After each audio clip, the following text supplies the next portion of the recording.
Hello everyone. Welcome back to the Easy English Spark channel. I'm thrilled to have you here today. In this episode, we're diving into something exciting: how to enhance your English listening and speaking skills. We'll explore a fun and intriguing story, just like we did in our latest series about uncovering hidden treasures and unraveling mysteries. By the end of this, you'll feel more confident in your English speaking, ready to use what you've learned in your everyday conversations. So let's light up your English journey and get started. Chapter 1. The Unlikely Visitor. It was the second morning of the Christmas season, a time when the city was filled with festive cheer and the scent of pine trees and mulled wine. The streets outside were busy with people hustling to finish their shopping and preparing for the holiday. But on that particular morning, I, Dr. Edgar Stevens, had no interest in the holiday hustle. My mind was set on something far more intriguing: a visit to my old friend, Professor Julian Knight. Professor Knight and I had known each other for many years. He was a man of considerable intellect, with a keen sense of curiosity that often led him into strange and fascinating mysteries. He had a knack for solving puzzles that others would shy away from. I had been invited to his home many times before, but I always found the visits a bit unconventional. His house, a modest but cozy townhouse tucked away in a quiet corner of the city, was filled with oddities: books piled high, artifacts from all over the world, and curious objects that seemed to hold stories of their own. That morning, I made my way through the misty streets, my thoughts occupied with the purpose of my visit. As I arrived at his doorstep, I was greeted by the familiar creak of the door opening. Standing before me was a middle-aged man, dressed in a worn green robe, his hair tousled as if he had been deep in thought for hours. His name was Julian Knight, though I had taken to calling him simply Julian over the years. He had a sharp gaze, a mind that never stopped working, and a voice that could instantly command attention when he spoke. "Ah, Edgar, you've come at the right time," Julian said, his voice rich with a tone of curiosity. "Come in. Come in. It's quite chilly outside, and you must be dying for warmth."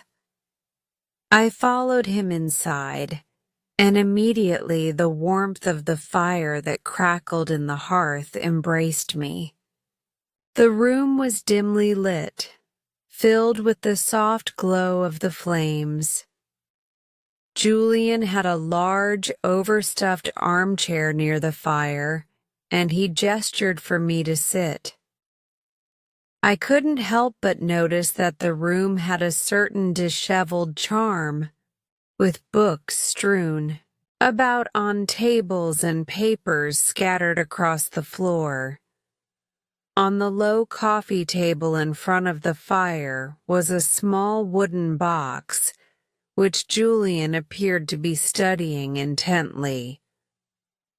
"What's this? A new case, perhaps?" I asked, eager to know what had caught his attention. Julian smiled, his eyes sparkling with that familiar glint that I had come to associate with his brilliant mind at work. "You could say that, Edgar. This," he motioned toward a hat lying on the nearby sofa, "is the key to an intriguing little mystery." I glanced over at the hat, a worn, slightly dusty black top hat with a few stains on its brim. It seemed ordinary enough, but the look on Julian's face told me that there was more to it than met the eye. I raised an eyebrow and leaned forward, in my chair. "Tell me more," I said, my curiosity piqued. Julian nodded thoughtfully, his fingers brushing the edge of the hat as if to coax the secrets hidden within it. "It's not often that I'm presented with such an unusual case, but this one is rather curious.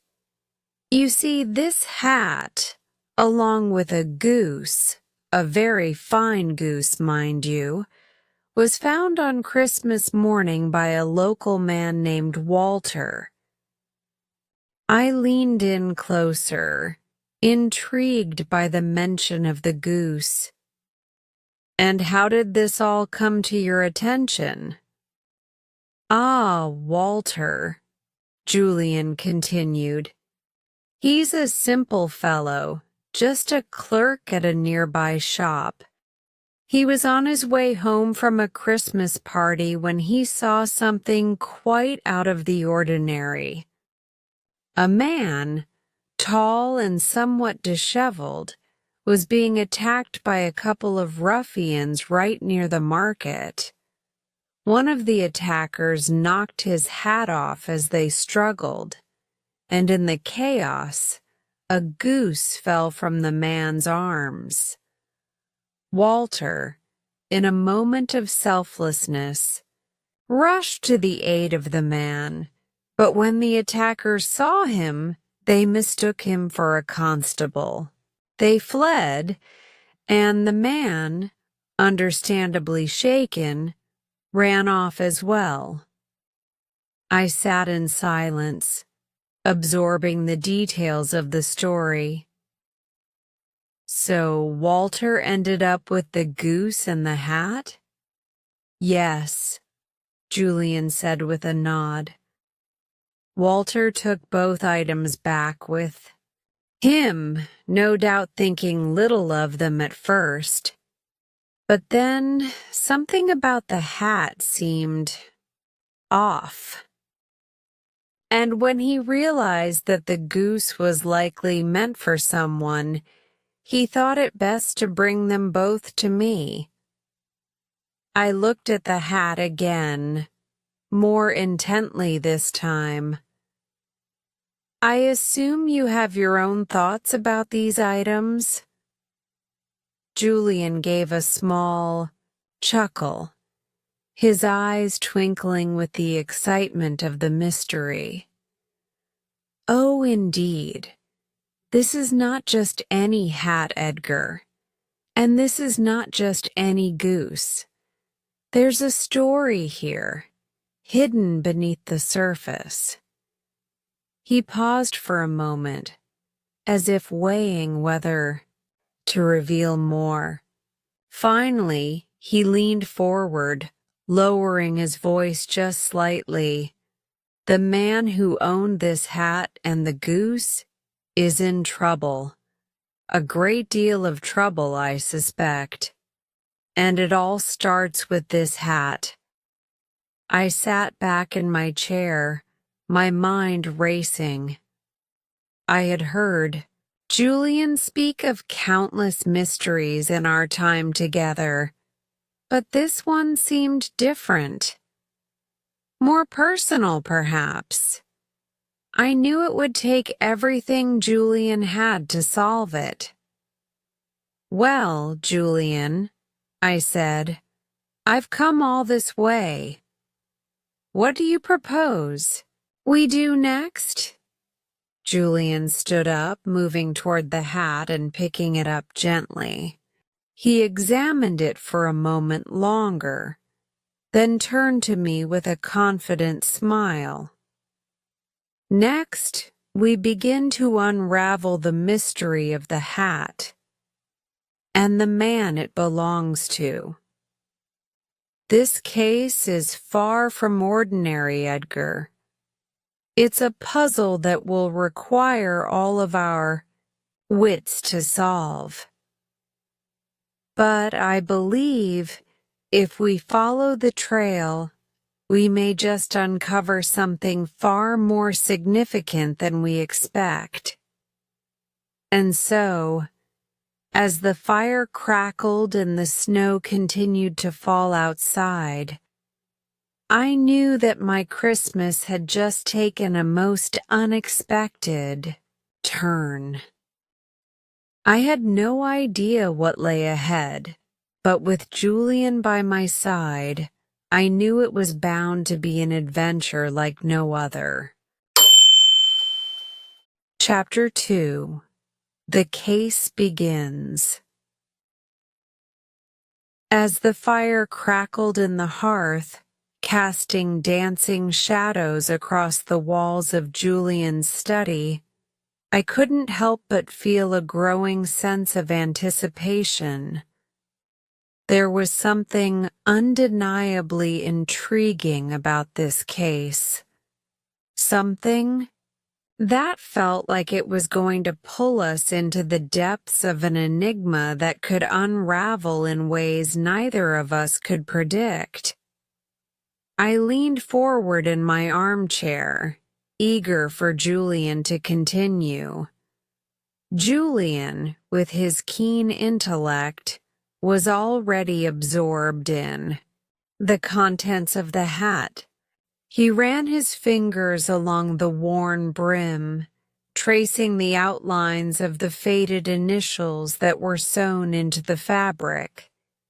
The initials RT were embroidered in a delicate but faded thread, and the hat seemed to whisper of its owner's past. The E. More Julian examined the hat, the more I could see that his mind was racing with possibilities. "I've been looking at this for hours, Edgar," Julian said, breaking the silence. His voice was calm, but there was an undercurrent of excitement that I couldn't ignore. "This isn't just an old hat. It's part of a puzzle, a small piece in a much larger picture." He sat back down in his armchair, turning his attention to me. "It's rare that I get such an interesting case, Edgar. You know how it is. Most of my time is spent solving tedious little mysteries. Missing cats, lost keys, the occasional suspicious neighbor. But this?" He gestured to the hat with an air of quiet enthusiasm. "This is something different." I nodded, waiting for him to elaborate. I knew Julian's mind worked in mysterious ways, and it always fascinated me how he could take a single object and see things that no one else could. "The goose, Edgar," he continued, "is just as important. You see, Walter didn't just bring me a hat and a goose by chance. No, something happened that morning. Something that has everything to do with the fate of both these items." "Go on," I said, now completely absorbed in the mystery. I couldn't help but wonder what had truly happened to the man who had lost the hat and the goose. Why had the items ended up in Walter's possession? And who was Richard Thompson, the man Julian seemed so sure was connected to them? Julian took a deep breath and began to pace, as was his habit when he was deep in thought. Walter found the goose at the scene of the attack, and the hat, as I mentioned, was knocked off the man's head. This would suggest that the man who we believe is Richard Thompson was attacked by these ruffians not by accident, but with some purpose. Why would anyone attack him? Why take his hat and his goose? I furrowed my brow. Could it have been a robbery gone wrong? I don't think so, Edgar, Julian replied. If it were a robbery, they would have taken more than just the goose. The attackers would have noticed the man's valuables, his coat, his watch, or even money. But no, they didn't take anything except for the hat, and even that was left behind. The goose, however, was far more important than it seemed at first glance. He paused, watching me carefully. I could tell he was about to reveal something that would shift everything I thought I knew about this case. My curiosity was growing. By the second, Walter, Julian continued, brought both the hat and the goose to me that afternoon. The goose, he said, was not an ordinary goose. It was plump, well-fed, clearly raised for a purpose. This wasn't just a random bird. It had been cared for, probably with the intent of being sold or eaten at a celebration. But when Walter discovered that there was a card attached to the goose's leg with the name RT written on it, he knew something was off. RT? I asked, raising an eyebrow. The same initials on the hat? Julian nodded. Exactly, the same initials. It wasn't a coincidence, Edgar. This was the first clue that the goose and the hat were both connected to the same person. But this discovery raised even more questions. Who was Richard Thompson? And why had someone gone to such lengths to separate him from these items? Why was he being attacked? And why had he left behind such valuable clues in his haste? I could see the wheels turning in Julian's mind as he pieced together the information. I've spent the past few hours looking into the identity of Richard Thompson. There's no question that he's in some sort of trouble. But the question is, what kind of trouble? What's behind the attack? Could it be something personal? I asked, the thought dawning on me. Perhaps a vendetta? A grudge? Julian gave a small shake of his head. Perhaps, but I believe there's more to it than that. This man, Richard Thompson, isn't just anyone. From what I can gather, he was once a man of means, a man of status. But something has changed in his life. He's fallen from grace. His appearance, his clothes, even the state of his belongings. This hat, this goose, they all tell me that he's no longer living the life he once did. It's as if something has happened to him, something that has pushed him to the edge. I leaned back in my chair, considering the possibilities. So, we have a man who's fallen from wealth or status, and now he's being attacked by these men. But why is he carrying around a goose and this hat? Julian smiled, a gleam of excitement in his eyes. That, Edgar, is what we need to figure out. I believe the goose is far more important than we first thought. There's something hidden in this story, something that ties it all together. He stood up and walked over to his desk, pulling out a piece of paper from a drawer. It was a map of the city. I've already begun investigating Thompson's movements that night. I'll visit the places he frequented, ask questions, but I need your help to piece together what happened next. What's our first move? I asked.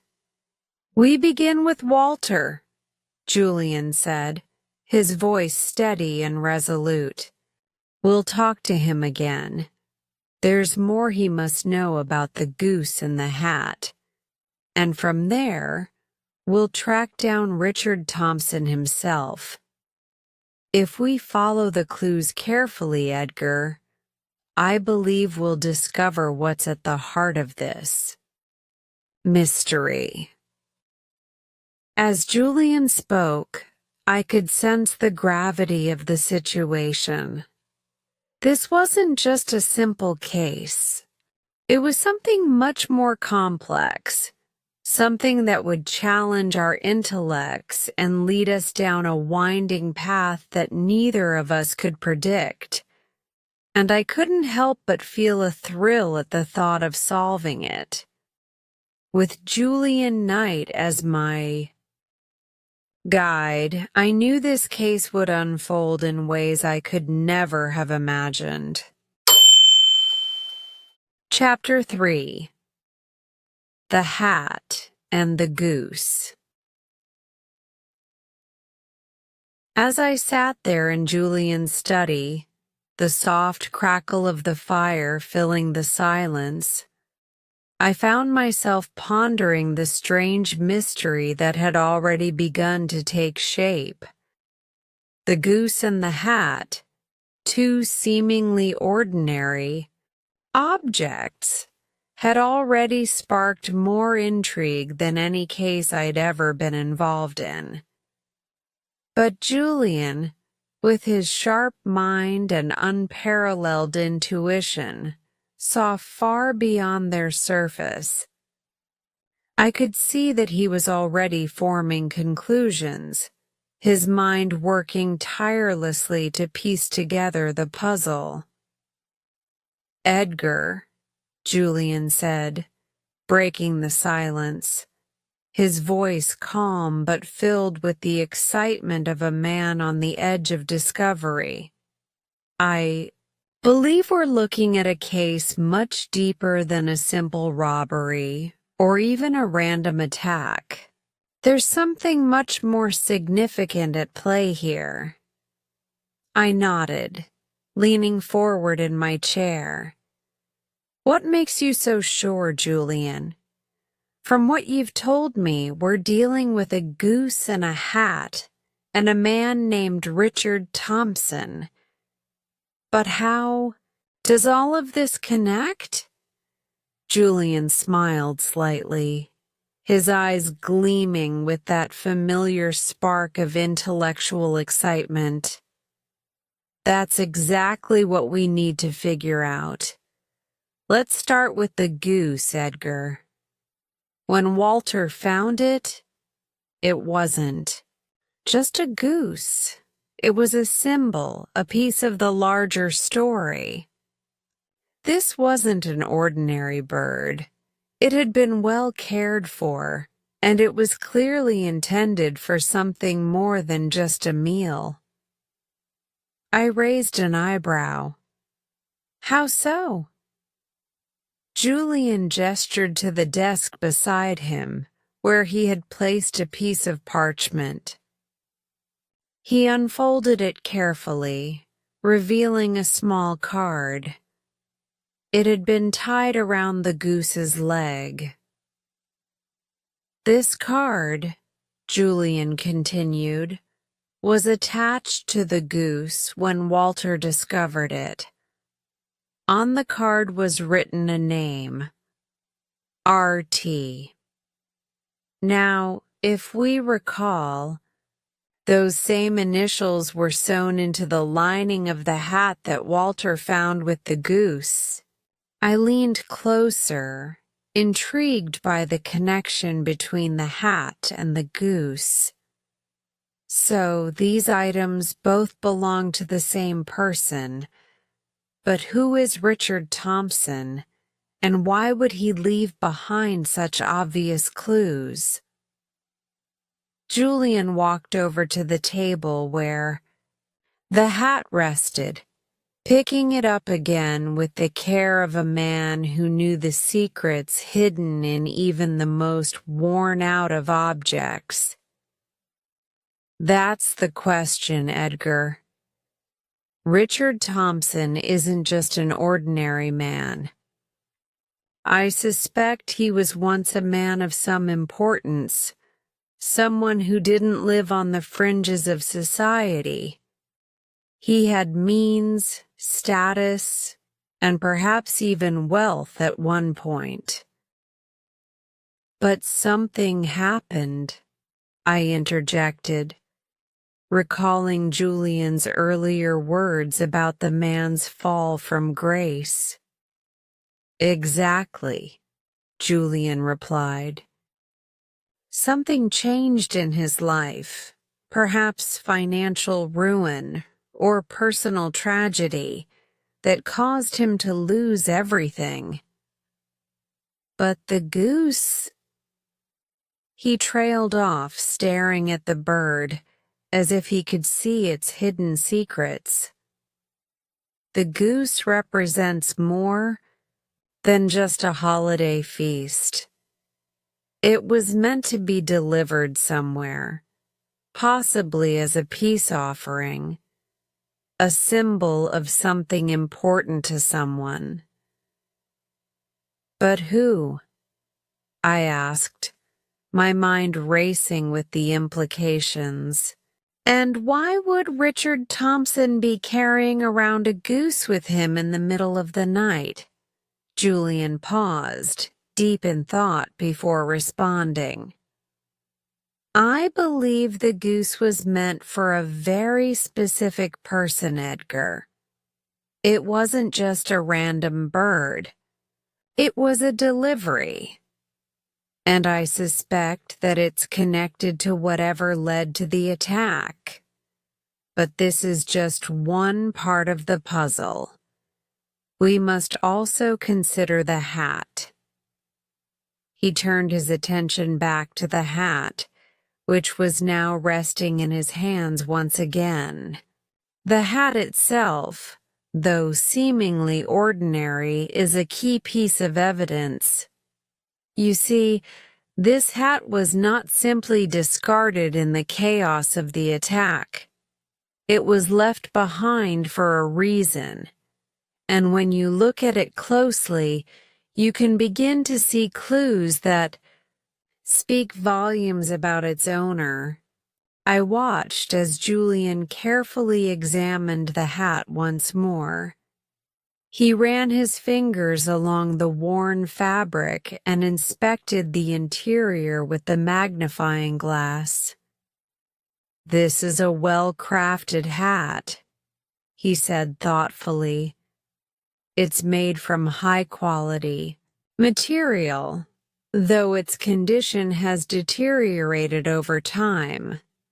But what's interesting is the fact that the elastic band, which once secured it to the wearer's head, is now missing. And when you look at the stains and the ink marks on it, you see a clear picture of a man who once had pride and care for his belongings, but has since lost both. I nodded, following his reasoning. It seems like Richard Thompson was once someone who took pride in his appearance, in his life. But now, Julian finished. He's in a much different place. The hat is a reflection of his state of mind.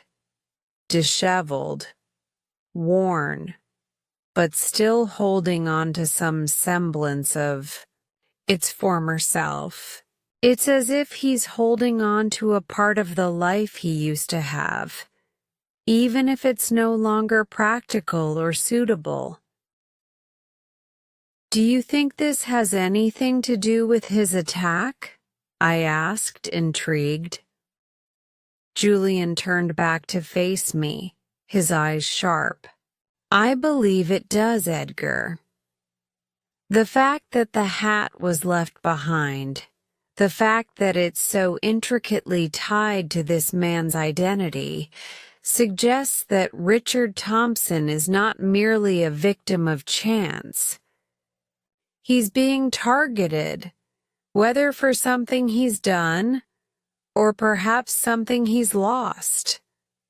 I felt a chill run down my spine.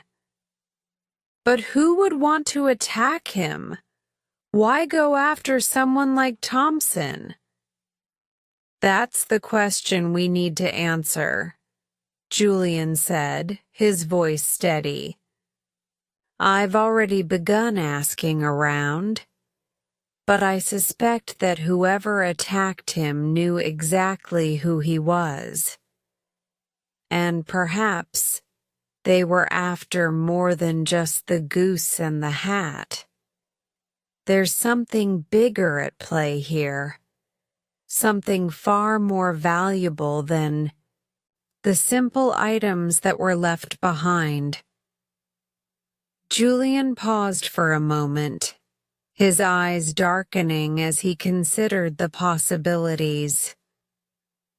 The goose and the hat are connected, yes, but they are only part of a much larger story, Edgar. And the sooner we can uncover the truth about Richard Thompson, the sooner we can understand why this man's life has been turned upside down. I sat back in my chair, contemplating the path ahead.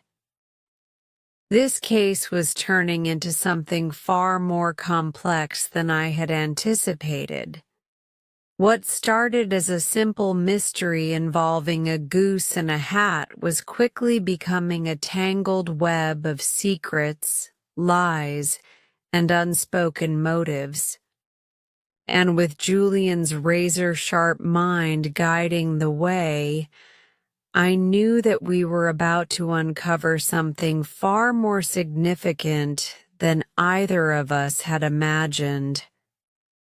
Let's continue our investigation, I said, determined to follow this trail wherever it led. What's our next step? Julian's face lit up with a knowing smile. We must find Richard Thompson, and when we do, Edgar, we'll have our answers. Chapter 4. Clues in the Hat.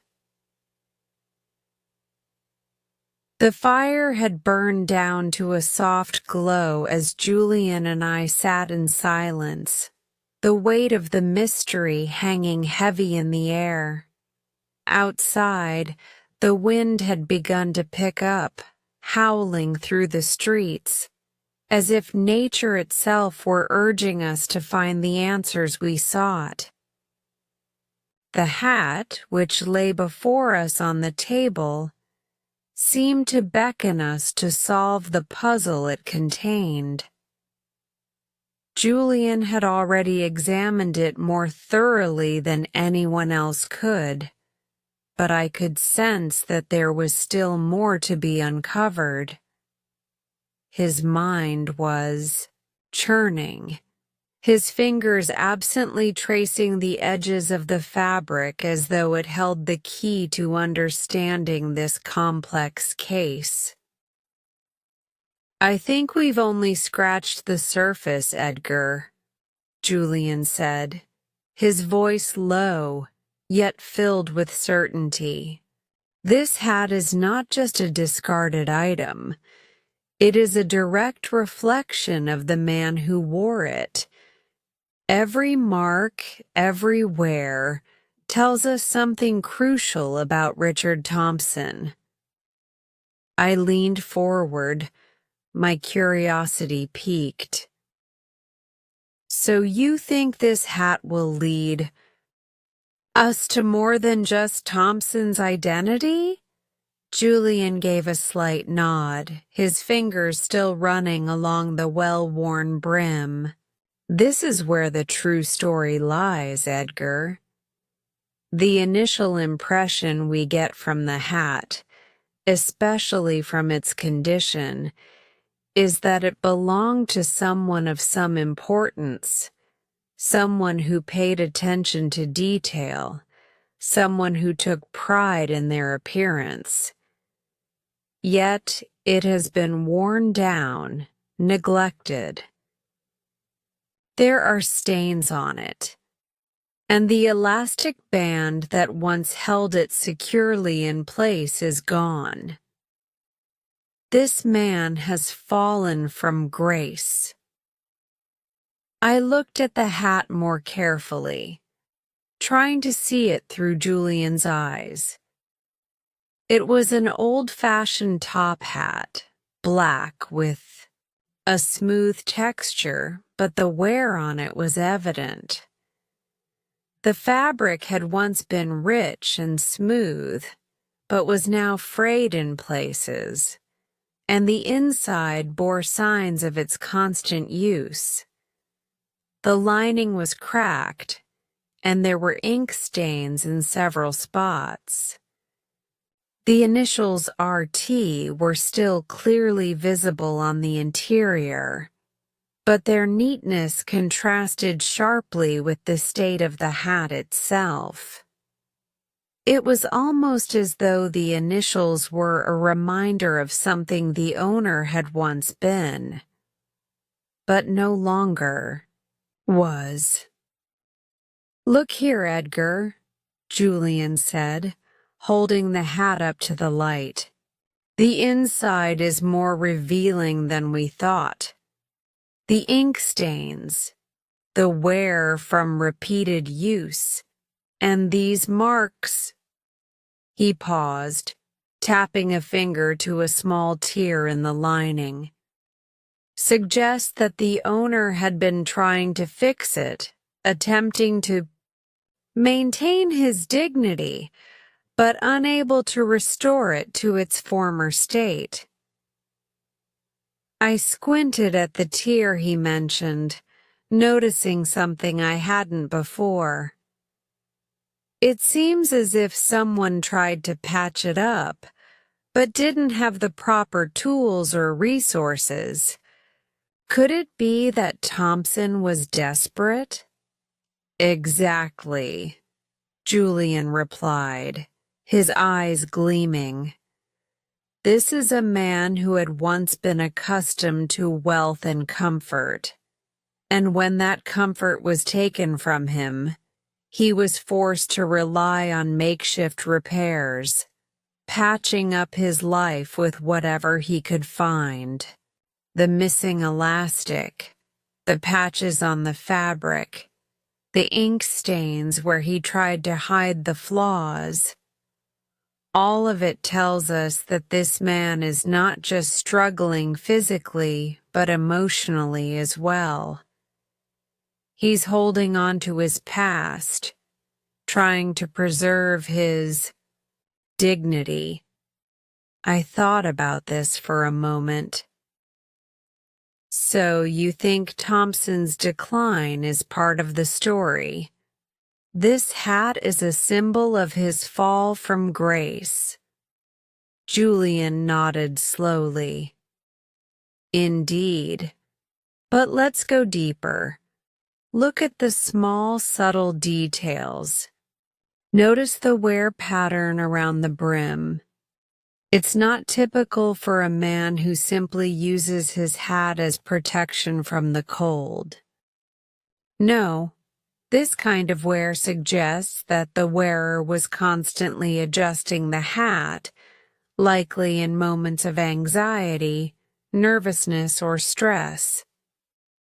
I felt my mind begin to shift, and the pieces started falling into place. So, you're saying that Thompson's life was in turmoil, and the hat is showing us the signs of a man who was always trying to hold on to something, his former self, perhaps, despite his circumstances. Exactly, Julian said. The hat tells a story of someone who is grappling with their identity. They no longer have the means or resources they once did, yet they still cling to the trappings of their former life. I could feel the tension building. So, what does this tell us about the night the hat was lost? Was Thompson attacked because of something related to his past? Possibly, Julian replied, his voice lowering as if he were speaking more to himself than to me. The hat was left behind, Edgar. If Thompson had been attacked simply by chance, he would have taken everything with him. His hat, his goose, everything. But he left the hat behind, which suggests he was either too distracted by the attack to realize, or perhaps he was too embarrassed to keep it. Something or someone was forcing him to face the reality of his situation, his past, and his present. He paused again, his fingers now tapping lightly on the edge of the table. There's more. The hat's condition is not the only clue. Here, the ink stains. Look at them more closely. They are not random. Someone deliberately tried to cover up something. This suggests an attempt to hide something. Maybe it's a financial loss, a personal failure, or something more criminal. I leaned in, studying the stains more carefully. They were uneven, almost hastily applied. The ink wasn't even, and the marks didn't fit with a careful, methodical attempt at restoration. Could someone have tried to hide a mark or a symbol? That's what I believe, Julian said. It's as though Thompson was trying to erase a piece of his past, something he didn't want to confront. The ink stains are a clue, an attempt to cover up something that cannot be erased. At that moment, Julian carefully placed the hat down on the table and stood up. He began to pace the room, his hands clasped behind his back. This man, Thompson, is trying to escape his own life. The stains, the wear, the patches, they're not just physical marks. They're psychological ones too. Thompson has been trying to maintain his composure, but there are cracks in his facade.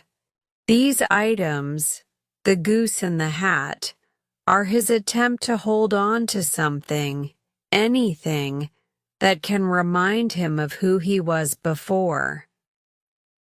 I could feel the pieces coming together.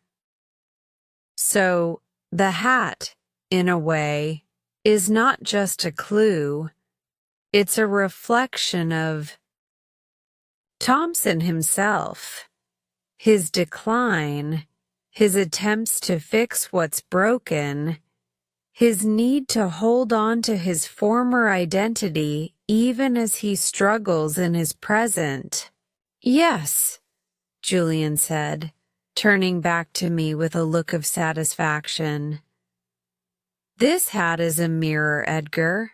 It tells us everything we need to know about the man who wore it. But it also raises more questions. What happened to him?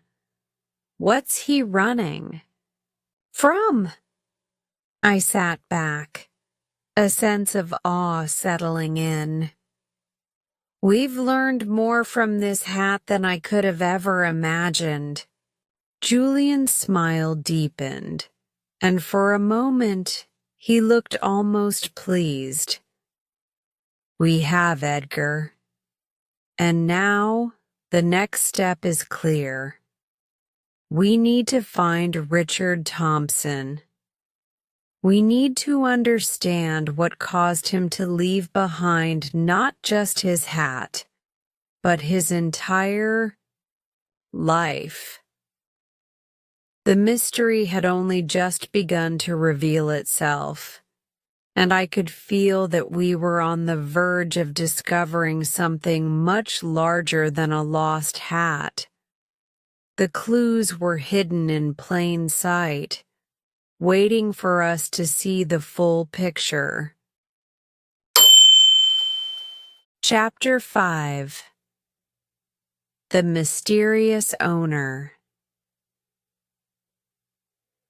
As the shadows of evening crept across the room, the tension in the air grew palpable.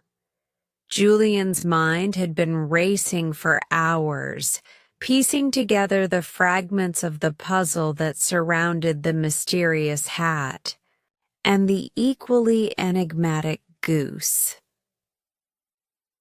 I sat silently, contemplating the information we had uncovered thus far. The more I thought about it, the more it became clear. Richard Thompson was not just an ordinary man caught in an unfortunate set of circumstances. There was something far more complicated at play. But who was he really? And why had he vanished into the night, leaving behind the very items that could have led us directly to him? Julian stood by the window, his hands clasped behind his back, as he gazed out at the darkened city streets. The wind outside howled, rattling the windows, but it did little to distract him. I had learned by now that when Julian was in one of his investigative moods, nothing could pull his focus away. His mind was like a locked vault, filled with intricate calculations and deductions, constantly working to find the missing piece of the puzzle. Edgar, he said suddenly, turning toward me. We've made significant progress, but the most crucial step lies ahead. We need to uncover more about the man behind the hat and the goose. I nodded, eager to follow him down this path, but I couldn't help but feel a nagging sense of unease. There was something about Richard Thompson that felt more elusive than any person I had encountered in my career. Every time we seemed to get closer to him, he slipped further away. "Who exactly is Richard Thompson?" I asked, my voice reflecting the uncertainty I felt. "What do we really know about him? All we have is the hat, the goose, and that cryptic RT on the card." Julian's gaze sharpened. "That, Edgar, is the question we must answer. And I think it's time to stop speculating and start looking at the man himself. The hat is a mirror to his past, his struggles, his decline, but it's only the surface. To truly understand him, we need to find where he's been and what has brought him to this point." He paced the room once more, his mind clearly moving faster than I could follow. "We know that Thompson was once a man of some means. That much is clear from the hat, and the fact that he tried to preserve it despite his apparent fall from grace. But why would someone like him be carrying a goose through the streets in the middle of the night?" I furrowed my brow. "You think it wasn't just a random act, then? That there's a deeper meaning behind the goose?"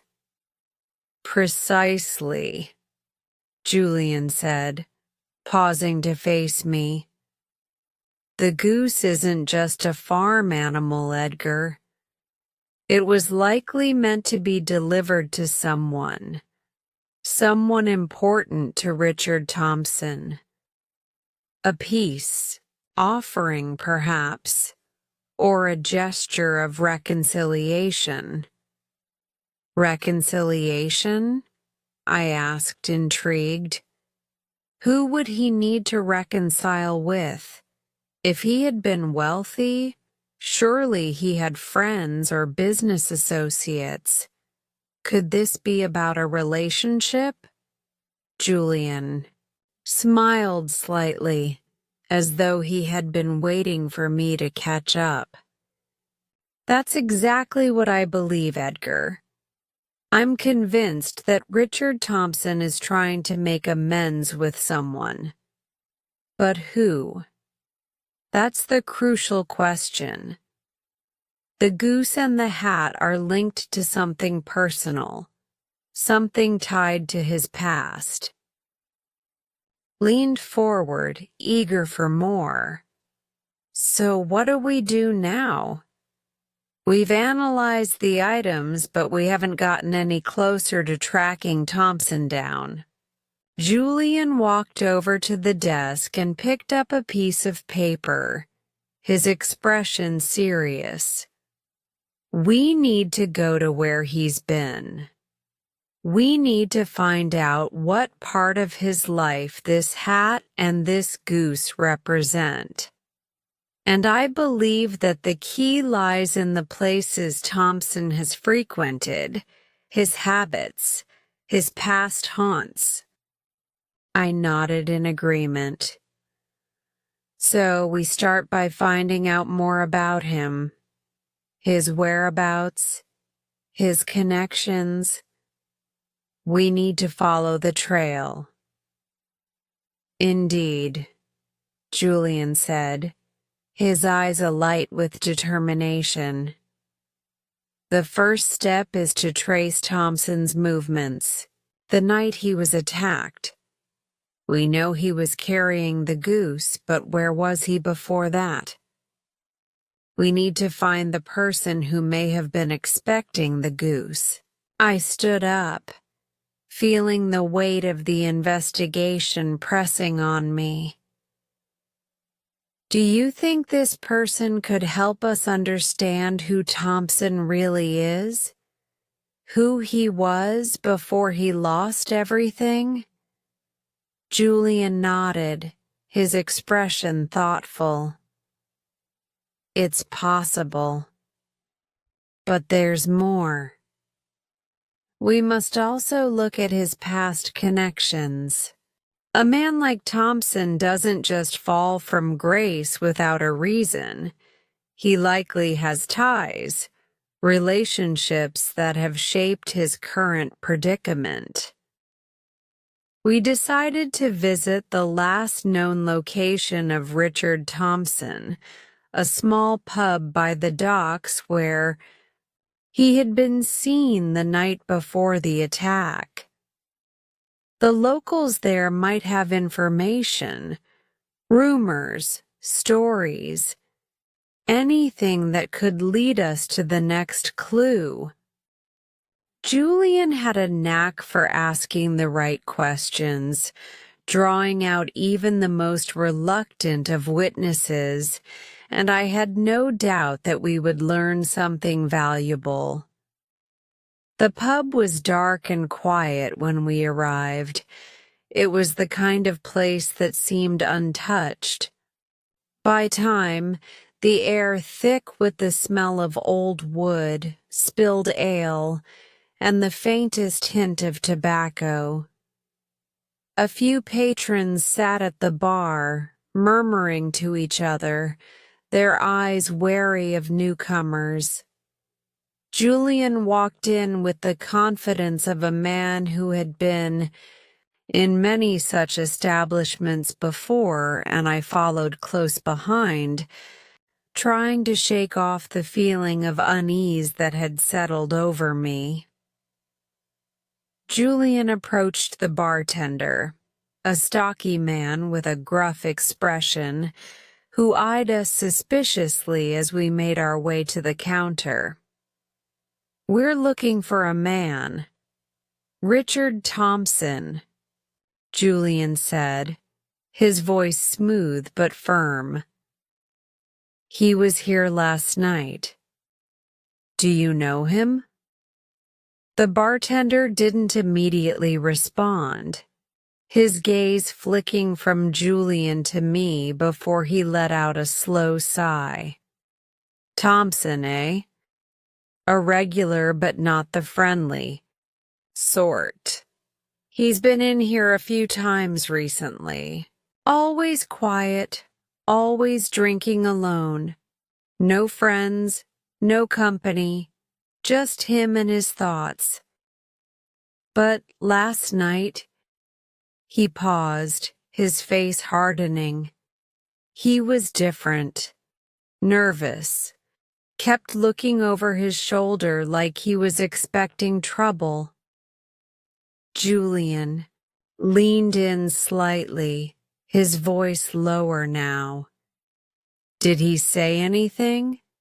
Anything at all that could tell us where he was going or who he was meeting?"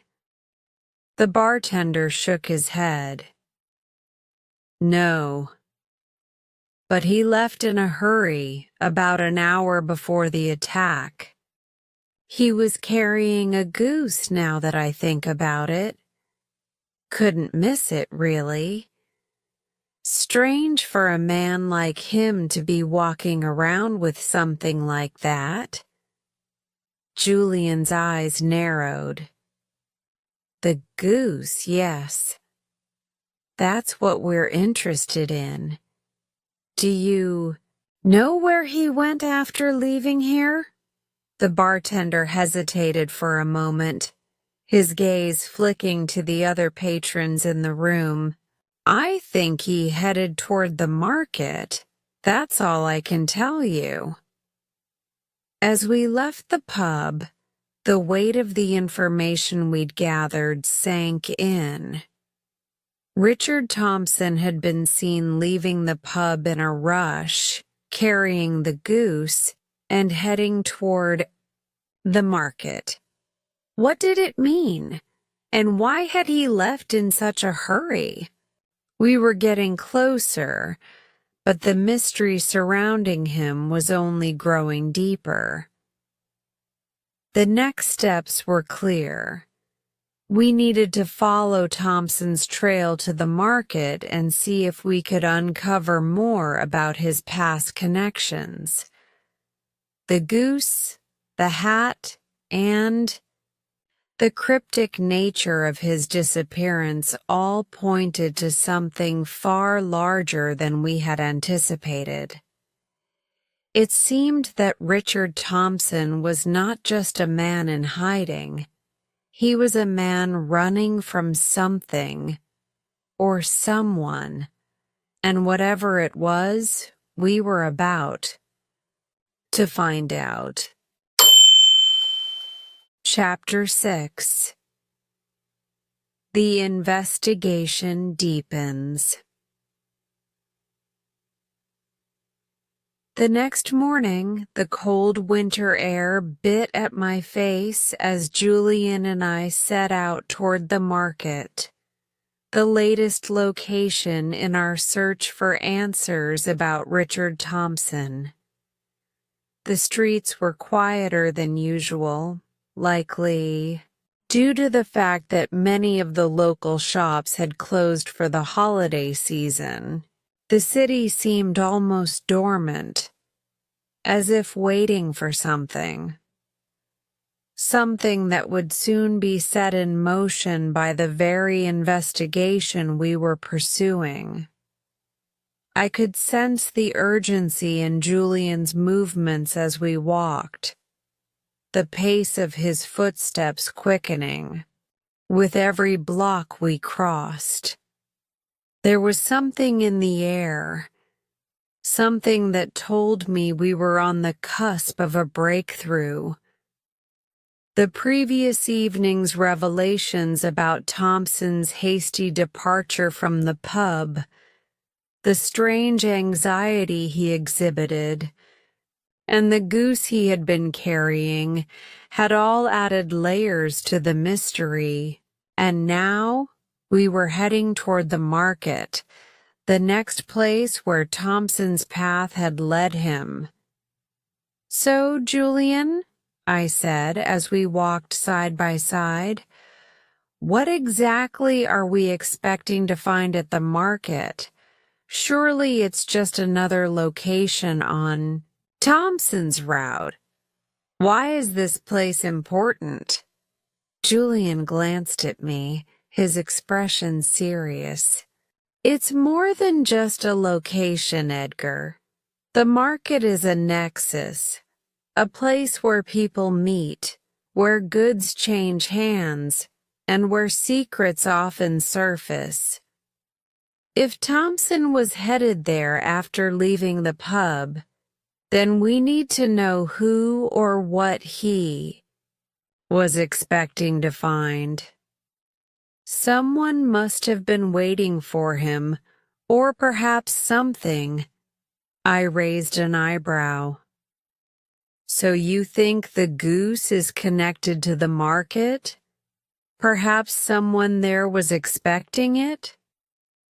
"Exactly," Julian replied, his eyes narrowing. "The goose was no ordinary gift, Edgar. It wasn't just a random act of kindness or a holiday offering. There's something symbolic about it. And if we want to understand Thompson's actions, we need to understand the significance of the goose and why it was so important for him to deliver it." As we approached the marketplace, the streets grew busier, despite the chill in the air. The marketplace was a central part of the city, filled with stalls selling all sorts of goods, from fresh produce to handcrafted trinkets. The air was filled with the mingling scents of spices, roasting meats, and freshly baked bread. The sounds of merchants calling out their wares blended with the chatter of the shoppers, creating a cacophony that somehow felt strangely welcoming. "Stay close, Edgar," Julian muttered, his gaze scanning the crowd. "We need to be discreet." We wove our way through the market, Julian leading the way, his eyes darting to every face we passed. I could sense the intensity of his focus, as if he were trying to read the very air around us, hoping that a clue would present itself out of the ordinary. I kept close, knowing that in an investigation like this, every detail mattered. After a few minutes of walking, Julian paused in front of a stall that was tucked away in the corner of the market. The stall was run by an elderly woman who appeared to be selling various trinkets and handmade goods, though the items on display seemed a bit more weathered than the others in the market. The woman was arranging a collection of small wooden carvings, but her eyes flicked up as Julian approached, a subtle recognition flickering across her face. "Good morning, madam," Julian said, his voice smooth but authoritative. "I wonder if you can help us. We are investigating a man named Richard Thompson. He was here yesterday carrying a goose. Have you seen him?"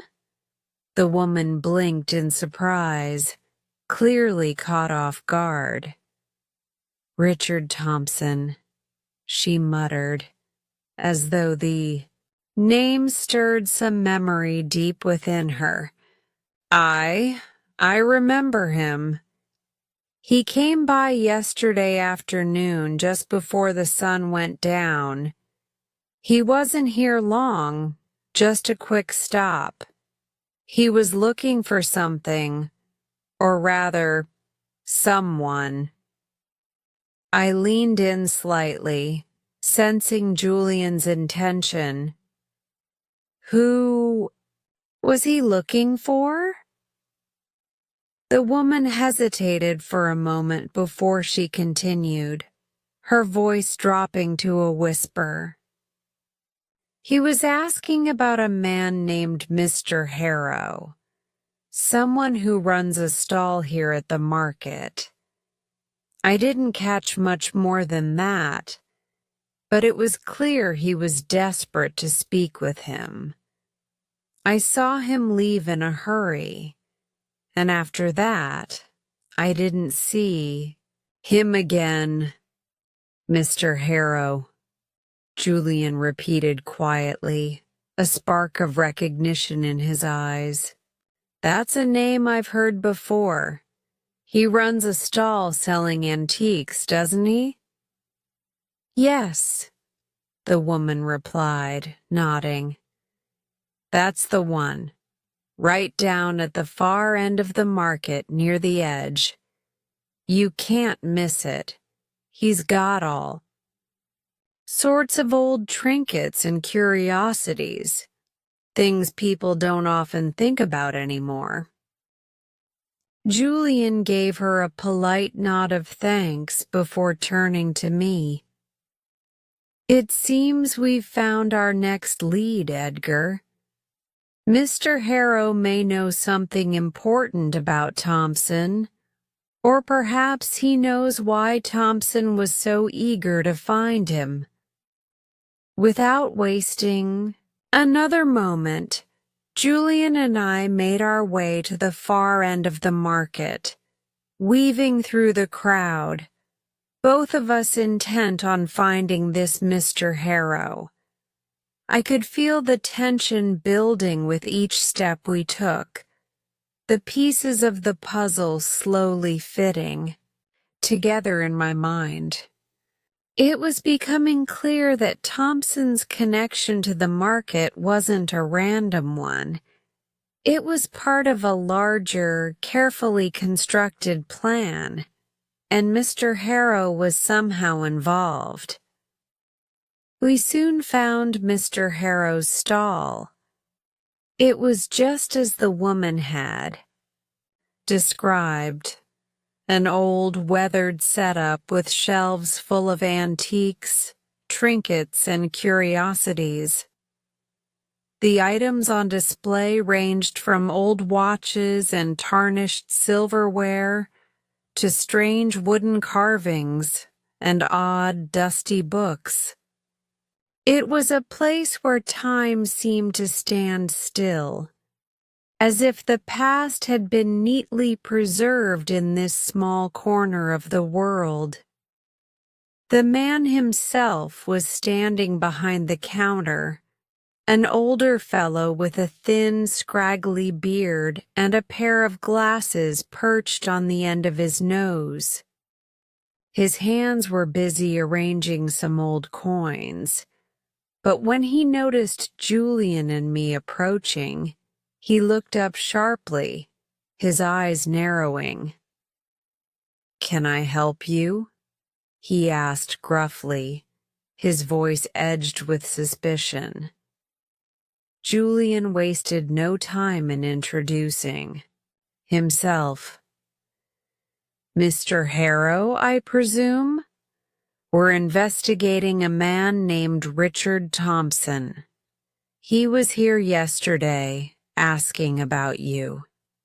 Can you tell us what he wanted?"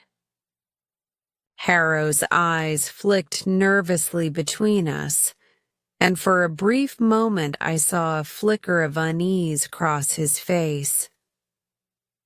"Thompson, you say?" he muttered.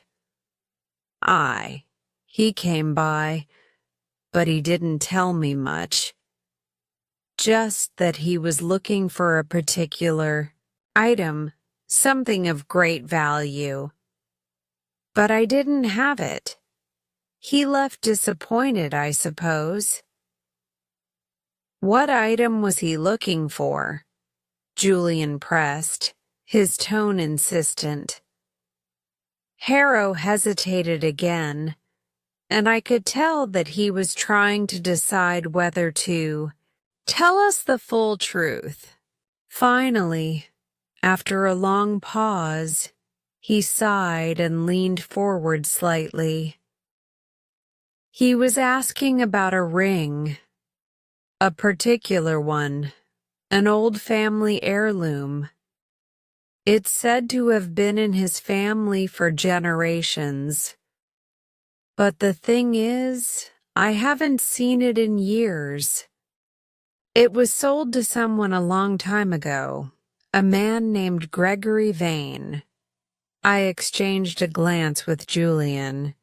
Gregory Vane, another name added to the growing list of connections. "Where can we find Gregory Vane?" Julian asked, his voice calm but firm. Harrow's expression darkened. "I'm afraid I can't help you with that. Vane is a shadow now, a ghost. He disappeared some time ago, leaving behind nothing but trouble. But Thompson, he was obsessed with finding that ring. And I'd say that obsession is what led him to trouble." Julian's eyes gleamed with understanding. "The ring. The goose, the hat, it's all connected." We left Harrow's stall with more questions than answers, but now the investigation had taken a crucial turn. Richard Thompson's past was unfolding before us, piece by piece.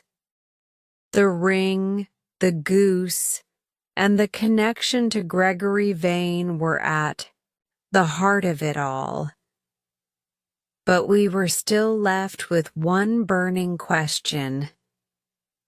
What was so important about the ring, and why was Thompson so desperate to find it? As Julian and I walked back through the market, the weight of the case pressed down on us. The deeper we went, the more tangled it became. But there was no turning back now. The investigation had only just begun, and we were no closer to the truth than we had been yesterday. Yet, with every clue, we were getting closer to uncovering the truth behind Richard Thompson's desperate search, and the ring that had eluded him for so long. Chapter 7. A twist in the case. The investigation had been progressing steadily, but with each new revelation, the puzzle grew more complex and the stakes higher. As Julian and I walked away from Mr. Harrow's stall, my mind was swirling with thoughts of the ring, the goose, and the mysterious Gregory Vane. We had learned a great deal in the past few days, but the deeper we dug into Richard Thompson's life, the more elusive he became. "What do you make of all this, Edgar?" Julian asked, breaking my thoughts as we walked through the now dimly lit streets of the market. The evening had begun to settle in, and the hustle and bustle of the market were slowly winding down, replaced by the quiet murmurs of closing stalls and the soft shuffle of footsteps along the cobbled streets. I glanced at Julian, who had once again assumed the role of the patient investigator, his face unreadable, but his eyes sharp and focused. "It seems that Thompson is connected to something much bigger than we originally thought. The ring, Gregory Vane. This isn't just about a man who's lost his fortune. There's a hidden narrative here, one that we're only beginning to uncover." Julian nodded thoughtfully, though his face betrayed little emotion. "Yes, and it's becoming clearer that this story involves not just Thompson, but a whole web of people and events. The goose wasn't just a delivery. It was a message, a link between the past and the present. But the question remains, what is Thompson's ultimate goal? Why has he been searching for this ring with such obsession? We walked in silence. For a moment, both lost in our thoughts. The evening air was chilly, and the distant sound of a church bell rang out, marking the hour. It was as though time itself was urging us to hurry, to uncover the answers before the case slipped through our fingers. But as we turned a corner onto a quieter street, everything changed. Julian, ever the observant one, stopped abruptly, his hand raising slightly to signal that I should do the same. My heart skipped a beat as I followed his gaze, wondering what had caught his attention. A figure was approaching us from the shadows. A man, tall and thin, with a familiar gait. He walked, with purpose, his eyes fixed ahead, seemingly unaware of our presence. But it wasn't the man's appearance that caught Julian's attention. It was the object he was carrying. The man held a bundle wrapped in a thick cloth, the shape unmistakable. It was the very same Goose that had been part of this strange investigation. "Do you see that?" Julian whispered, his voice low but full of intent. "That's no coincidence." I nodded, my pulse quickening. "You think it's the same Goose?" "There's only one way to find out," Julian replied, his voice firm with determination. "Let's follow him." We shadowed the man through the darkened streets, keeping a safe distance but staying close enough to observe. He walked with an urgency that matched the haste with which Thompson had left the market. His destination was unclear, but we could tell he wasn't just wandering. Every step seemed calculated, deliberate. He seemed to know exactly where he was going. Eventually, the man arrived at a small, inconspicuous building at the end of the street, one that I hadn't noticed before. It was a narrow, nondescript structure, its windows dark and its door locked. The man approached the door and knocked 3 times in quick succession. I exchanged a glance with Julian, whose expression had darkened. We were getting close to something important, something that had eluded us so far. A moment later, the door creaked open, and a voice from inside called out, "Is it done?" The man with the goose nodded, his movements deliberate. "It's all taken care of." The goose was delivered, just as you asked. A muffled conversation followed, but we couldn't make out the words.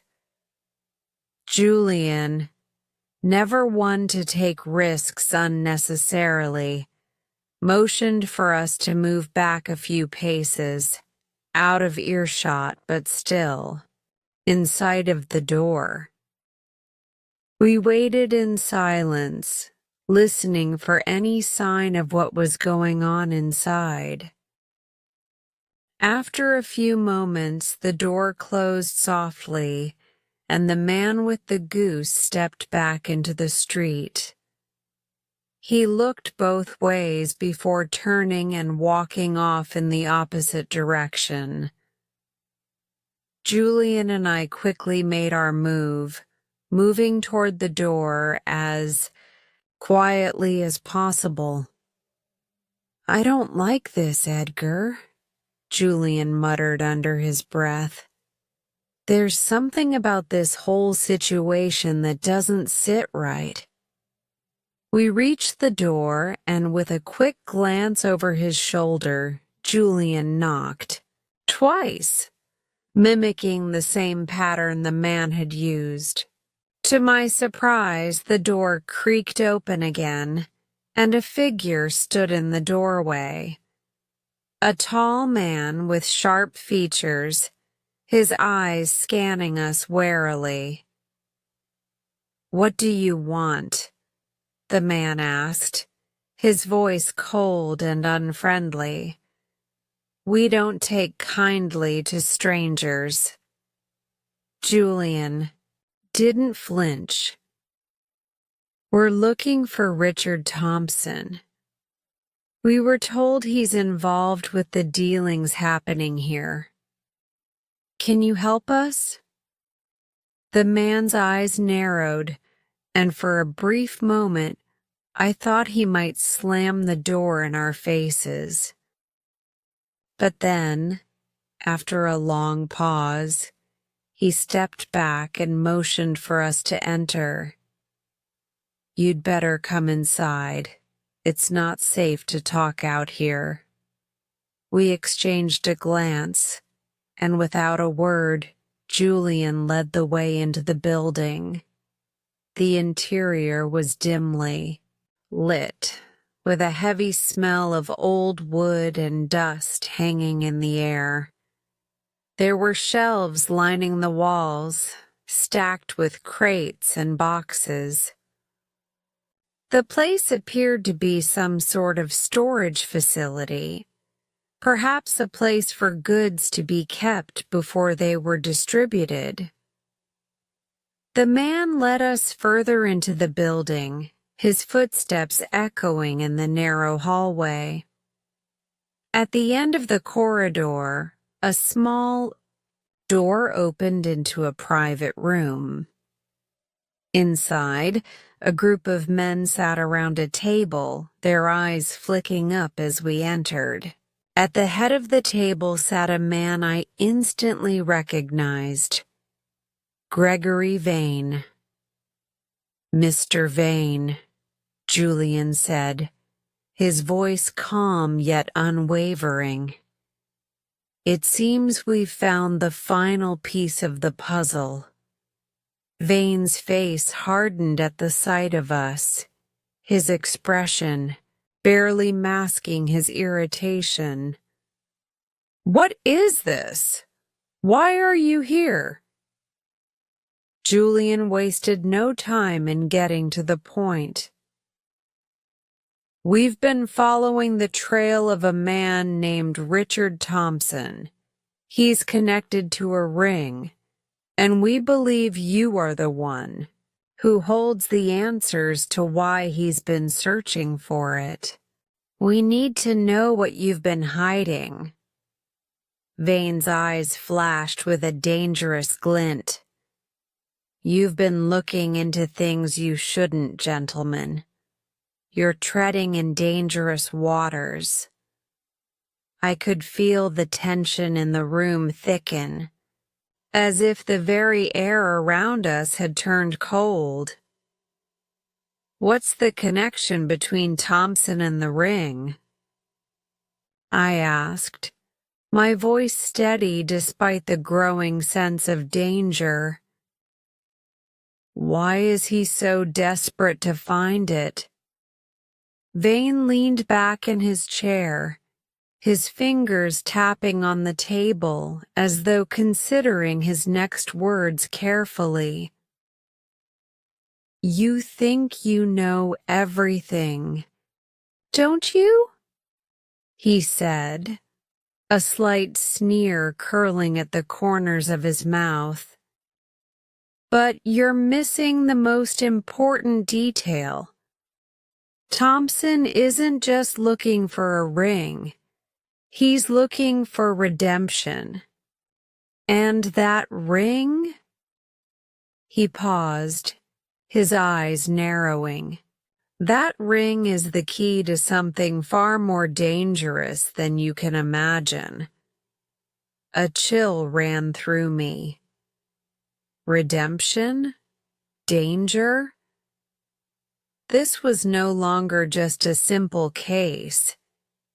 It had spiraled into something much more sinister, something that threatened to pull all of us into its dark depths. Julian's face hardened. "What are you hiding, Vane? What's so important about this ring?" Vane stood up slowly, his face now a mask of cold indifference. "You don't want to know. Trust me, gentlemen. Some things are better left unsaid." And just like that, the room seemed to close in on us. The walls felt tighter, the air thicker. Julian's eyes never left Vane as he stepped back toward the door. "We'll see about that," Julian said, his voice cold. "We're going to get to the bottom of this, Vane, whether you like it or not." Chapter 8. The hidden treasure. The night had fallen, cloaking the city in an almost oppressive silence. Julian and I stood outside the dilapidated building where Gregory Vane had confronted us, each of us lost in thought, the weight of the last conversation hanging heavily between us. The words Vane had spoken were still ringing in my ears. The ring is the key to something far more dangerous than you can imagine. What did he mean by that? And why had Richard Thompson's obsession with the ring brought us here? The adrenaline from our confrontation had not yet worn off, but Julian was already thinking ahead. I could see the wheels turning in his mind as he stared down the street, his eyes narrowed in concentration. His face had hardened, his sharp features set in determination. "We're close, Edgar," he muttered, almost to himself, though I caught every word. "Closer than we've been in this entire investigation, but we need to dig deeper into Vane's involvement, and I believe he's hiding something far bigger than we've realized." I couldn't help but feel a sense of unease as we moved further away from the building. Vane had made it clear that we were meddling with forces much larger than we had anticipated. But for some reason, I felt that we were on the edge of uncovering something that had been hidden for far too long. "What do you think it all means, Julian?" I asked, my voice low. "The ring, the goose, Thompson's search for redemption. Do you think this is all connected?" Julian stopped walking and turned to face me, his expression sharp. "I do, but we've only just scratched the surface. We know that Thompson was searching for the ring, and it's clear that it's tied to something from his past. But Vane?" He trailed off, his eyes narrowing as he thought about the encounter we had just had. "He's not just a bystander. He's part of the bigger picture.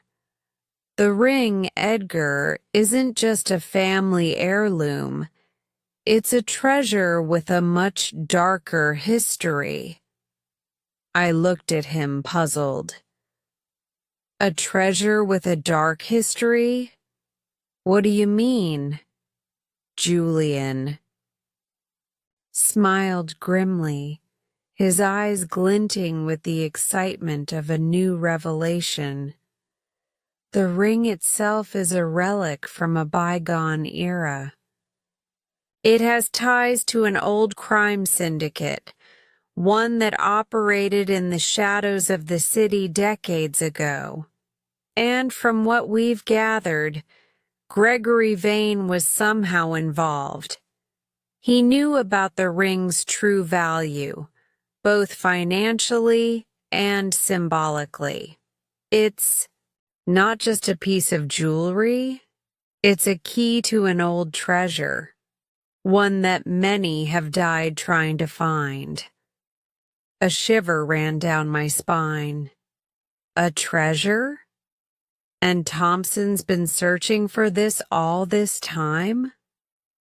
"Yes, but Thompson's search isn't about wealth or power, Edgar," Julian said, his tone almost somber. "It's about redemption, as Vane said. The ring holds a connection to Thompson's family, and I suspect it was lost or stolen many years ago. Thompson isn't after riches. He's after answers. Answers about the past. Answers about what happened to his family. I took a deep breath, the enormity of the situation settling on me. We were no longer chasing a simple mystery. We were delving into the tangled webs of a family's secrets, hidden for decades, with the ring as the centerpiece. This was a matter of history, legacy, and, perhaps most chilling of all, betrayal. We need to find out where the ring is now, Julian continued, his voice resolute. We've learned from Vane that he has knowledge of its location, or at least its significance. The next step is to get the truth out of him. But it wasn't going to be easy. Gregory Vane was no ordinary man. He was a shrewd operator, a man with connections and a reputation for keeping secrets. We had to find a way to get him to talk, and I knew that it would require more than just asking questions. Julian had a knack for persuasion, and I had no doubt that he would use every skill at his disposal to get to the bottom of this. The following day, we set out for another lead, one that would take us deep into the hidden underbelly of the city. Julian had learned of a safe house, an old location used by members of the criminal syndicate that had once been associated with the ring. If there was any chance of uncovering its whereabouts, this was the place to start. The safe house was hidden in an industrial part of the city, tucked away behind a maze of old warehouses and abandoned factories. The streets around it were desolate, almost abandoned, except for the occasional car that sped by. As we approached the building, I couldn't shake the feeling that we were walking into something far bigger than we could have imagined. Julian led the way, his steps sure and confident as always. He didn't hesitate as we approached the door, a heavy, rusted thing that looked like it hadn't been opened in years. With a quick glance back at me, Julian pulled a small tool from his coat pocket and began to work on the lock. I couldn't help but admire his expertise. Within seconds, the door creaked open, and we slipped inside. The room was dark and damp, with a faint smell of mildew in the air. Julian's eyes adjusted quickly, scanning the interior for anything of value. Old. Crates were stacked in the corners, some of them open, their contents spilling out onto the floor. The walls were bare, except for a few faded posters that looked like they had been there for decades. "This place is a relic," Julian muttered, almost to himself. "But there's something here, Edgar. Something important." We moved cautiously through the room, our footsteps echoing in the silence. Julian stopped in front of a small wooden chest, its surface worn and scratched, as though it had been moved many times. He knelt down and carefully opened it, revealing a collection of old papers, photographs, and maps. It was clear that this was a cache of historical documents, perhaps records or information related to the syndicate. "This is it," Julian said softly. "These documents are the missing link. They'll tell us everything we need to know about the ring and how it was connected to Thompson's family." We sifted through the papers, each one more revealing than the last. There were mentions of a treasure buried somewhere in the city, a treasure connected to the original owner of the ring. The documents also revealed that Thompson's family had been involved with the syndicate decades ago, but something had gone wrong. A betrayal, perhaps, and the ring had been lost in the chaos that followed. As we continued to examine the documents, a photo caught my eye. An old, faded image of a man standing in front of a grand building. The same building that we had seen in the photos from Thompson's family archive. In his hand, he held a ring that looked unmistakably similar to the one Thompson had been searching for.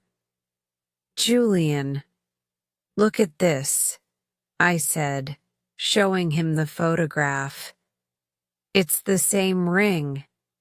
This must be Thompson's ancestor." Julian studied the photo closely, his eyes scanning the details. "Yes, it is. This man, he was part of the syndicate, and I believe the treasure he was guarding is the one Thompson has been looking for." I felt a surge of excitement. We were getting closer. The ring, the treasure, and Thompson's quest for redemption were all tied together in ways we hadn't fully understood until now. But the mystery was far from over. "Julian, what now?" I asked, my voice filled with anticipation. "We've found the treasure, Edgar," he said, his eyes gleaming. "Now, we need to find Thompson.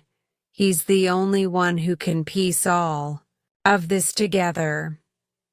We know where the ring is, and now we know what it means. It's time to bring this to its conclusion." And with that, we knew our investigation was nearing its final stages. The treasure had been hidden for decades, its secrets guarded by men who had long since vanished into the shadows. But now, it was only a matter of time before we would uncover the final piece of the puzzle and solve the mystery that had been shrouded in secrecy for so long. Chapter 9. Unraveling the Mystery. The city had fallen into a cold, quiet evening as Julian and I made our way back to the safe house, our minds racing with the information we had uncovered. The photograph of Thompson's ancestor holding the ring, the papers outlining the treasure's location, and the connection to the old criminal syndicate had all come together in a way that left us both stunned. But we still had one major question hanging in the air. Where was Richard Thompson now? And what was the final piece of this intricate puzzle that we had yet to find? As we walked through the dimly lit streets, I could feel the weight of the investigation pressing down on me. Every corner seemed to hold a new clue, and yet, the deeper we dug, the more elusive the answers became. I glanced at Julian, who was walking a few steps ahead of me, his brow furrowed in thought. The sharpness of his mind was evident, but there was something in his demeanor that suggested he too was sensing that we were nearing the climax of this investigation. "We're close, Edgar," Julian said, breaking the silence as we rounded a corner. His voice was calm, but there was an unmistakable urgency in his tone. "The pieces are falling into place, but we can't afford to let our guard down now." I nodded, knowing exactly what he meant. The truth was just beyond our reach, but I also understood that uncovering it was going to require everything we had, every ounce of patience, skill, and determination. For the first time in this investigation, the endgame was finally in sight. We had to be careful, for one misstep could send us spiraling into a dangerous unknown. Julian led us to a quiet cafe on the edge of the city, a place he often frequented when he needed to think or regroup. The dim glow from the lanterns outside cast long shadows on the cobbled streets as we stepped inside. The air was filled with the scent of freshly brewed coffee and the soft hum of quiet conversations. Julian ordered his usual cup of tea, while I took a seat in the corner, silently reflecting on the journey that had brought us here. "We've learned a great deal, Edgar," Julian said after a long pause, his eyes locked on the papers spread out before us. "But there's still one more thing we need to figure out. Where is the treasure?" I leaned forward, my curiosity piqued. "Do you think Thompson knows the full truth? That the treasure is not just about redemption, but about recovering something that's been hidden for generations?" "I do," Julian replied, tapping a finger on the table thoughtfully. "But Thompson isn't the only one seeking it. There are others who have been watching him, waiting for him to make a move. Gregory Vane is one of them, but he's not the only player in this game." I felt a chill creep down my spine as I absorbed Julian's words. If Vane wasn't the only one involved, then who else was out there, lurking in the shadows, ready to take what Thompson had been so desperately searching for? "Vane knows more than he's letting on," Julian continued. "But there's one key detail we're missing. The treasure, the ring, it's hidden in a place that Thompson knows intimately, a place tied to his family's past. And I believe that place is connected to the building we saw in the photograph, the one Thompson's ancestor is standing in front of." A sudden realization hit me like a bolt of lightning. "You mean the old family estate? The mansion?" Julian nodded, slowly. Exactly. Thompson's family once lived in that estate, and I suspect that the treasure was hidden there long ago, locked away and forgotten by time. But Thompson never forgot. He's been searching for it his entire life, hoping that it would provide him the answers he sought. I felt a surge of excitement. So we go there. We find the mansion and we find the treasure. Julian's face darkened slightly. It's not going to be that easy, Edgar.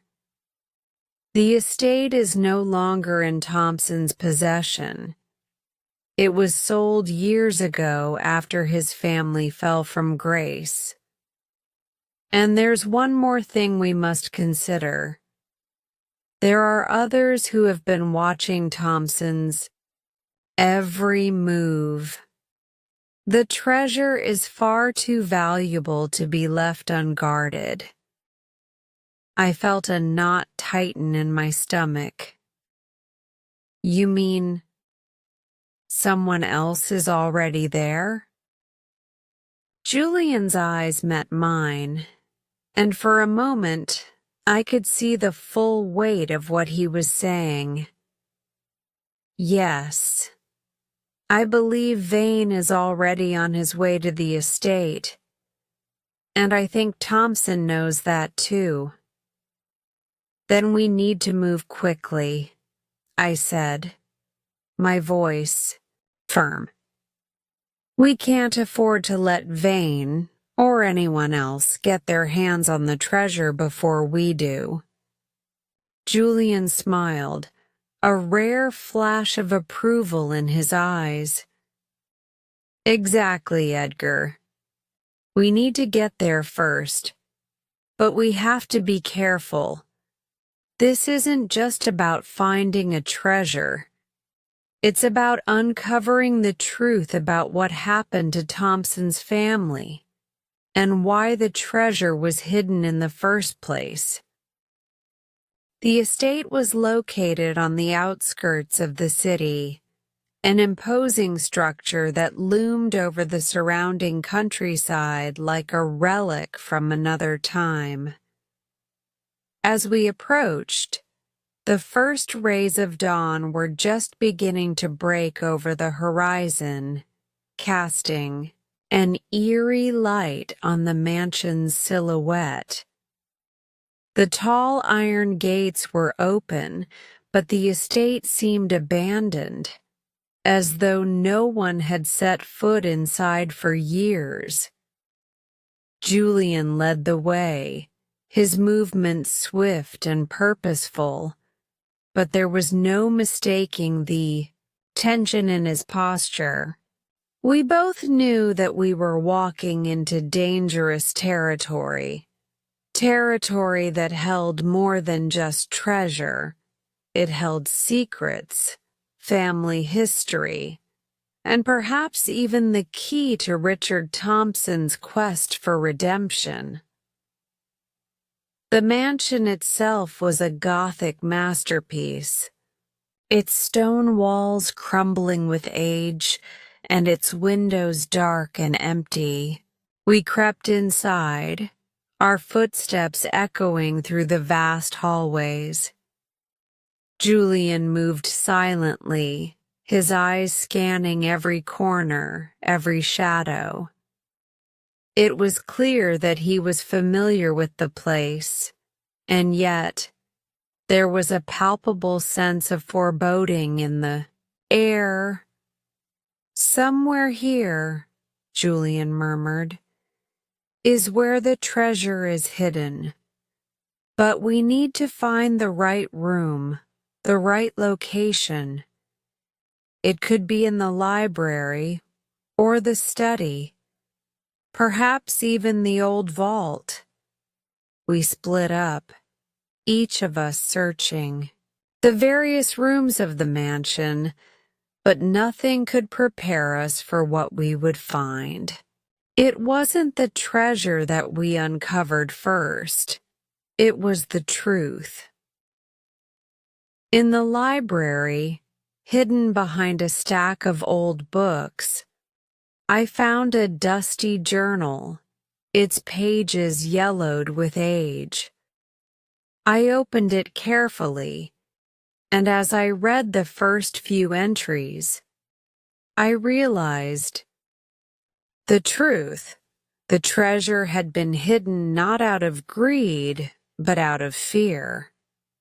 Thompson's family had been embroiled in a bitter rivalry with another powerful family, and the treasure was meant to be a symbol of power, a means of ensuring their survival. The journal's final entry revealed the most chilling detail of all. The treasure was not meant for Thompson's family alone. It was meant to be shared, divided among those who would protect it. And Richard Thompson, in his pursuit of redemption, had become the very thing he had been trying to escape. A man willing to sacrifice everything to find something that could never truly fix what had been broken. As Julian approached with the rest of the documents, we exchanged a glance. He had known all along that the treasure was only the beginning. The real mystery lay in the legacy of betrayal and lost history that Thompson had been trying to piece together. "I found it," Julian said quietly as he placed the final piece of the puzzle before me. "But it's not just about the treasure, Edgar. It's about who we become when we chase something so desperately. Thompson's journey is one of self-destruction, not redemption." I nodded slowly, the weight of his words sinking in. The treasure had been found, but the truth about Richard Thompson's quest was far more complicated than we could have ever imagined. Chapter 10. The Final Reveal. The air was thick with anticipation as Julian and I stood in the dimly lit library of the old estate, the weight of the mystery that had consumed us for weeks finally beginning to lift. We had uncovered pieces of the puzzle, and now, at long last, we stood on the precipice of the final reveal. The treasure was no longer hidden, its secrets now laid bare for us to understand. But as I gazed at the crumbling mansion around us, I realized that the treasure was never really the end of this journey. It was merely the beginning of an even more profound discovery. The journal I had found, tucked away behind old volumes of dusty books, had held the key to understanding the entire mystery. Its pages revealed not only the location of the treasure, but also the heartbreaking truth about Richard Thompson's family, their fall from grace, and the twisted legacy that had shaped their fate. But it was in the final entry of the journal that the real story had been told. I looked up from the pages, meeting Julian's eyes across the room. His expression was unreadable, but I could see the weight of everything we had uncovered mirrored in his face. "We've been searching for a treasure, Edgar," Julian said, his voice quiet but filled with a depth of understanding. But in doing so, we've uncovered something much more dangerous.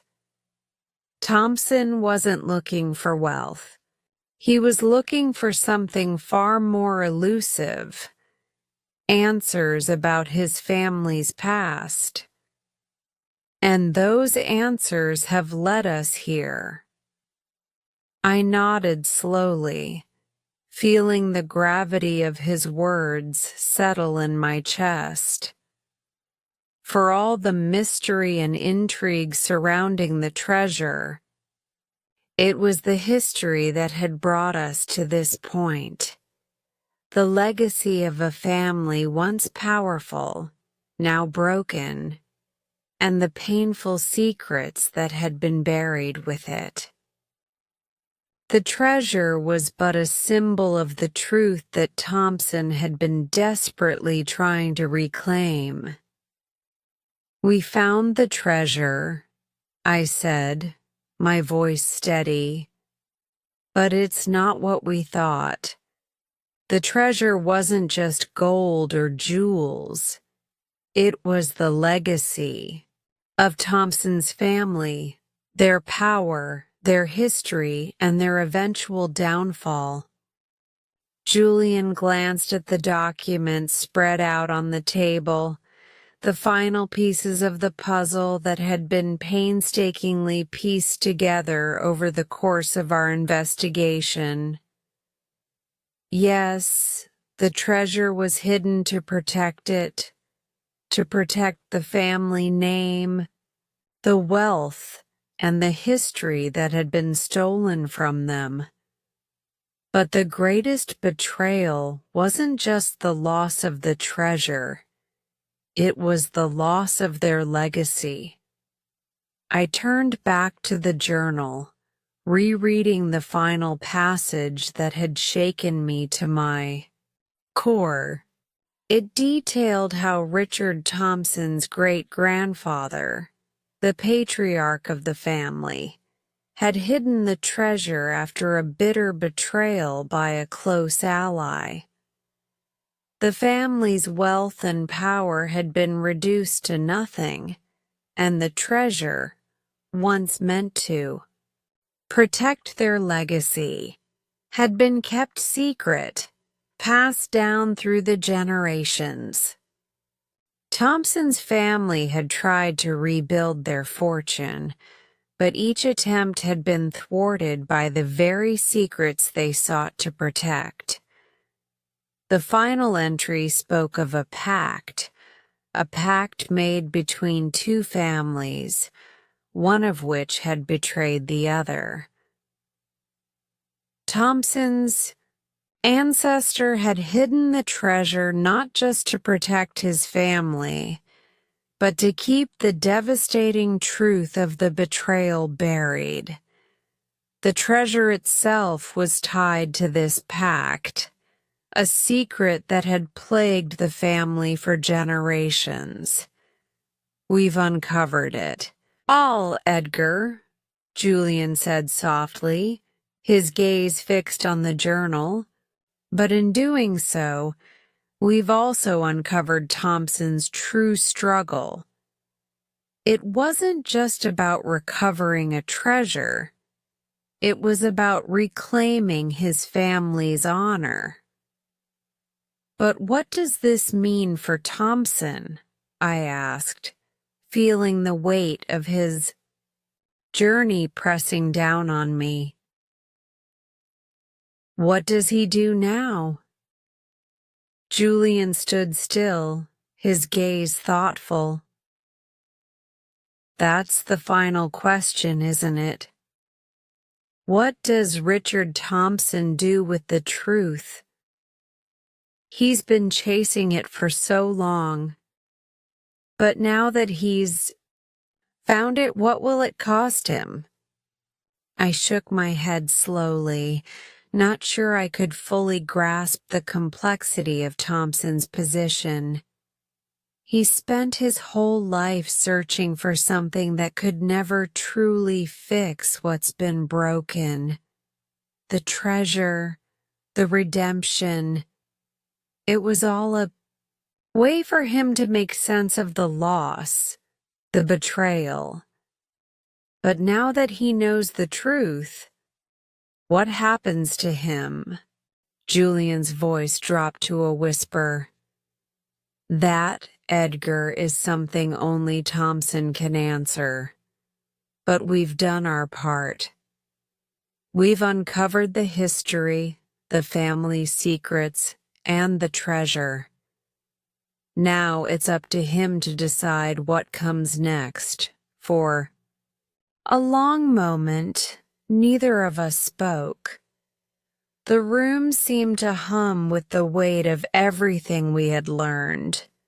We had uncovered the treasure, yes, but in doing so, we had uncovered something far deeper, a legacy of betrayal, power, and the unrelenting pursuit of redemption. The treasure was no longer a physical object, but a symbol of all that had been lost and all that had been sacrificed. Finally, Julian broke the silence. We need to go to Thompson. He's the one who has the final piece of this puzzle. He's the one who must decide how to move forward. The journey to find Richard Thompson led us back to the city, to a place we had visited before, the old pub where he had been last seen. The place was quiet now, its patrons few and far between. We made our way to the back where Thompson had often sat alone, lost in thought. The bartender recognized us immediately and gave us a wary glance. You looking for Thompson again? The bartender asked, his voice low. He hasn't been here in days. Been holed up in his old family house on the outskirts of town. Can't say I know what he's been doing, but he's been in there a lot. Brooding over something. I exchanged a look with Julian. That's where we need to go. We arrived at the family estate as the sun began to set, casting an orange glow over the mansion's silhouette. It looked even more foreboding in the twilight, its dark windows staring down at us like watchful eyes. We approached the front door cautiously, knowing that whatever answers we found inside would mark the end of this long journey. The door creaked open as we stepped inside, the familiar scent of old wood and dust filling the air. Thompson was sitting by the fireplace, his face illuminated by the soft glow of the fire. He didn't look up as we entered, as though he had been expecting us. Julian, Edgar, he said, his voice hoarse. I knew you'd find me here. You've uncovered the truth, haven't you? I nodded slowly. We have. We know about the treasure, the pact, and the betrayal that has haunted your family for generations. Thompson's eyes, dark and distant, locked onto mine. And what does that mean now? What do I do with this truth? What do I do with a legacy that has already destroyed so much? Julian stepped forward, his voice steady but compassionate. The truth is never easy, Richard. But now you know what happened. The question is not about the treasure anymore. It's about what you're going to do with the knowledge you've gained.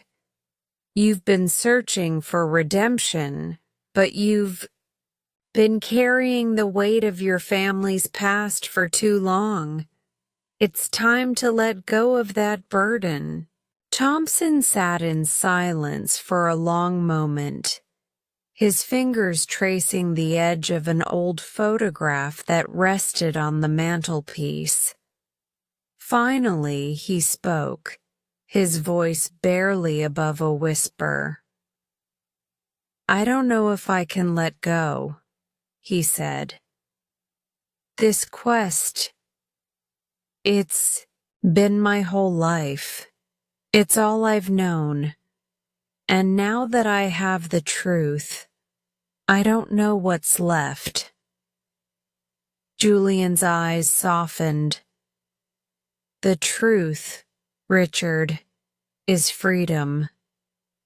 It's not something you have to carry forever. It's something you can use to build a future, free from the past." For the first time since we'd met him, Thompson's expression shifted. The hardness in his eyes faded, replaced by something deeper, an understanding, a realization. He stood up slowly, as if the weight of years had finally begun to lift. "You're right," he said quietly, his voice stronger now. "The treasure wasn't what I thought it was. It was the past. And now I have to let it go." Great work today! Every moment you spend practicing brings you closer to mastering your English listening and speaking skills. Remember, progress comes with patience and consistency. If this story inspired you or helped you in your learning journey, don't forget to like, share, and subscribe to Easy English Spark channel for more lessons and stories. Keep listening, keep speaking, and keep believing in your growth. I'll see you in the next video. Take care and keep shining.